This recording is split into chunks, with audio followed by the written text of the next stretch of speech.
I'm Scott Maxwell. I'm a Mars rover driver, and this is your Curiosity update. Through careful targeting, we've been able to shrink the landing ellipse for Curiosity, and we've been able to move it closer to where we want to actually land.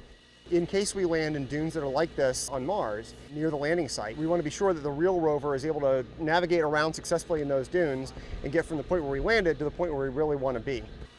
So we've come out here today with the Curiosity Scarecrow rover, which is the same weight on Earth as the real rover is on Mars, to practice driving it around in the nearest thing to those dunes on Mars that we're going to find here on Earth.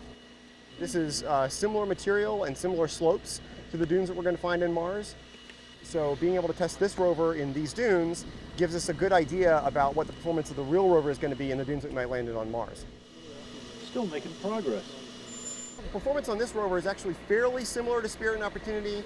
A little bit better. We can climb in soft sand up to about 15 degrees or so, which is a little better than Spirit and Opportunity will do. We are, in fact, right now maneuvering it from an area of about 15 degrees of tilt to an area of about 25 degrees of tilt to try to explore where that break is in its performance.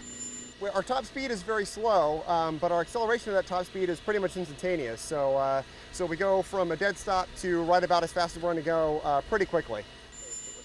And it's really fun to, like, every once in a while, kind of leave the office environment behind and come out to an environment like this and see what the real rovers are going to be doing on Mars. It kind of connects you to it and reminds you that the computer models that we play in are a far cry from reality.